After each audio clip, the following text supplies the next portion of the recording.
Pemirsa, lantas akankah pertemuan Prabowo dan Megawati yang selalu hangat menjadi wacana dapat benar-benar terwujud, dan apakah pertemuan keduanya dapat terlaksana sebelum Kongres ke-6 PDIP? Untuk membahasnya sudah hadir bersama kami di studio Cecep Hidayat, pengamat politik dari Universitas Indonesia.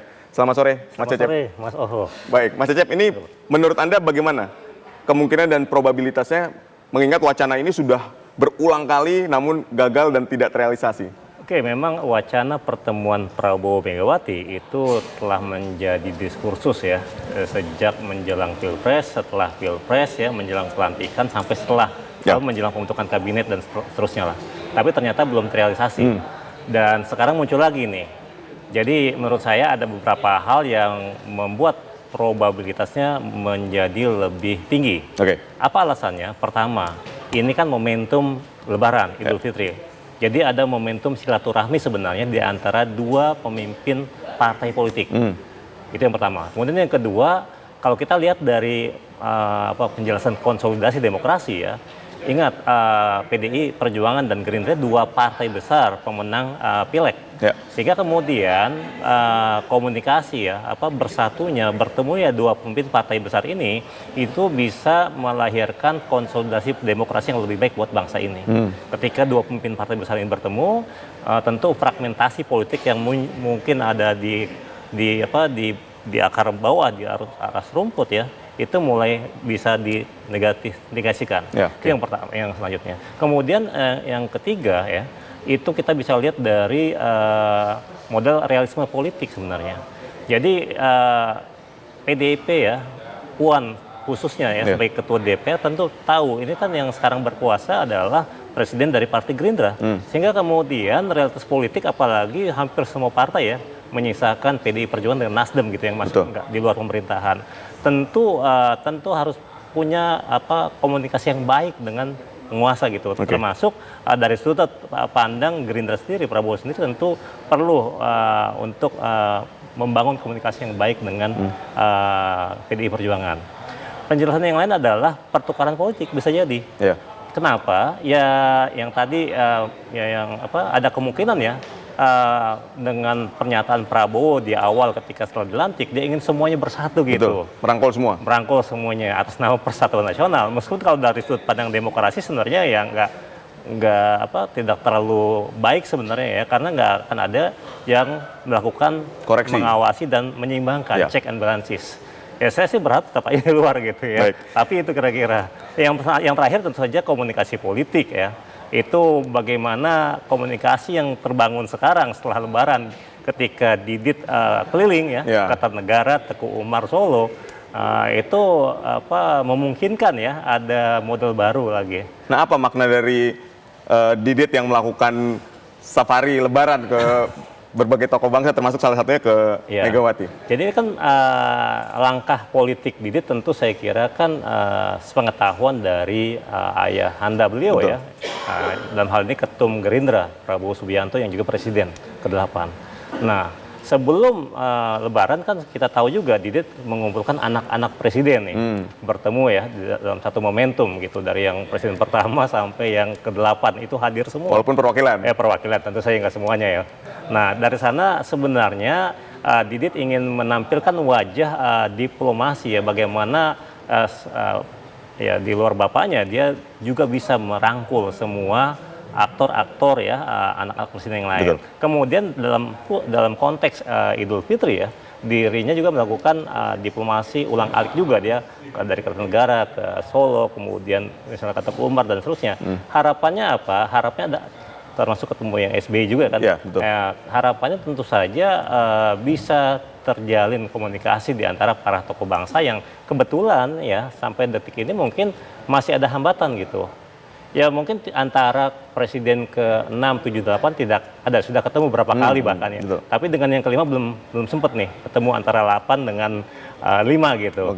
Atau 5 dengan 7, itu sukar. Memang akan masih sukar sih 5 dengan 7 saya kira ya. Nah, apa sebetulnya yang menjadi faktor penghambat tadi ketika kita berbicara soal pertemuan antara Prabowo dan Megawati yang tidak kunjung terrealisasi? Gini, kalau kita melihat sebuah organisasi ya, katakanlah partai politik, ya, khususnya PDI Perjuangan, ya memang dia sebuah entitas yang satu. Tapi dalam organisasi ini itu ada dinamika kelompok kecil saya kira yang memberi asupan ya, memberi masukan, memberi informasi kepada ketum gitu. Dan tentu saja kan dinamikanya tinggi, nggak semuanya pro ya, ada yang kontra gitu, yang berbeda pendapat ada. Di sini kemudian sebagai ketum ya Megawati tentu berhati-hati ketika dirinya hendak bertemu dengan presiden yang terpilih yang sebenarnya kompetitor mereka gitu. Nah ini saya kira kehati-hatian dari seorang Megawati ya menjelang kemarin ya ketika gagal terus gitu. Nah ya memang orang-orang terdekatnya kita tahu ada Puan Maharani, ada Prananda Prabowo di sana. Tentu dan rentetannya ke bawah juga ada aktor-aktor yang lain ya, second layernya, third layernya ada juga. Nah interaksi di antara aktor-aktor ini, power interplay ini dalam mempengaruhi Megawati tentu besar gitu. Dan ketika yang kemarin bisa jadi Megawati punya alasan yang kuat ya untuk belum bisa bertemu dengan presiden terpilih 08 ini. Ya kita nggak tahu sekarang misalnya dinamika internal ya power interplay di antara aktor-aktor yang second layer ya dan third layer di PDI Perjuangan ini apakah sudah bisa gitu ya untuk membuat PDI Perjuangan mau berkomunikasi dengan presiden terpilih ya 08. Gitu. Nah ini kan kalau kita lihat dari pernyataan Puan kemudian Dasko ini mengatakan bahwa ini secepatnya akan bertemu. Bahkan Puan juga menegaskan setelah Lebaran. Nah terus yang jadi pertanyaan apakah ini akan dilakukan sebelum Kongres ke-6 PDIP? Ya, jadi kalau memang dilakukan setelah Lebaran itu jadi gini. Jadi PDIP sebenarnya dan juga Prabowo itu punya momentum waktu ya. Jadi dalam politik kita butuh momentum politik. Nah Idul Fitri ini bisa jadi momentum politik sebenarnya buat kedua pemimpin besar dari PDI Perjuangan dan dari Gerindra. Untuk bertemu? Untuk bertemu sebenarnya. Itu jadi momentum. Ya atas nama silaturahim politik dan seterusnya lah ya. Tapi kemudian yang bisa menguatkan adalah tentu ya yang tadi saya sampaikan di awal. PDI Perjuangan harus perlu melakukan kalkulasi politik ya terhadap Gerindra yang saat ini berada di tampuk kekuasaan eksekutif. Nah, gimana maksudnya? Jadi idealnya bisa jadi ya dengan tadi entah itu pertukaran politik, entah itu dalam rangka konsolidasi demokrasi ya. Apalagi kalau nanti PDI Perjuangan ingin menggelar kongres, tentu kan akan menjadi sangat elok ya terlihat pada publik ketika Presiden Republik Indonesia hadir pada Kongres ke-6. Jadi momentum juga sebenarnya dilakukan setelah Idul Fitri dan sebelum Kongres gitu. Jadi ada komunikasi yang baik. Apalagi yang kita tahu Dasko orang terdekat Prabowo. Puan salah satu yang terdekat dengan Megawati. Ya, idealnya keduanya bisa memberi asupan ya. Jadi jembatan ya keduanya. Betul. Apalagi kemudian Didit sudah membuka gerbangnya kira-kira gitu. Baik, jika pertemuan ini terlaksana sebelum Kongres ke-6 PDIP, apakah ini juga akan menjadi bentuk dukungan nantinya PDIP ke pemerintah atau bahkan orang-orang PDIP bisa masuk ke jajaran Kabinet Merah Putih? Ya itu kan kalau kita bisa melihatnya dari dua spektrum sebenarnya ya. Yang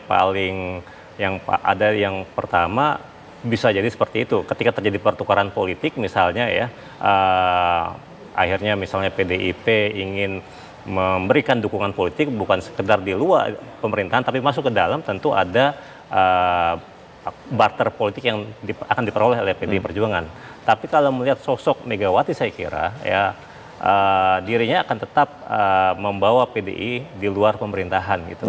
Untuk tetap mengawasi ya, tetap bisa memberi masukan dan juga mengkritisi pemerintahan gitu.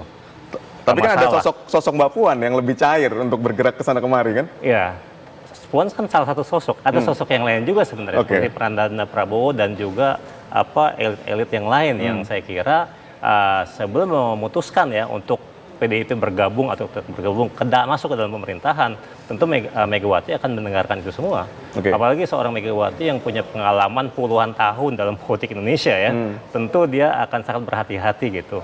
Dan nggak masalah juga dia berada di luar kekuasaan, toh pernah mengalaminya belasan tahun sebelumnya di masa SBY misalnya atau sebelumnya. Baik. Jadi Anda katakan walaupun pertemuan ini terjadi, belum tentu ketika Kongres berlangsung PDIP akan mendukung pemerintahan Prabowo atau masuk ke dalam kabinet Prabowo? Mendukung pasti, mendukung dari luar kan bisa kan. Ya. Tapi untuk masuk ini yang masih saya kira masih sukar ya untuk bergabung ke dalam pemerintahan sih.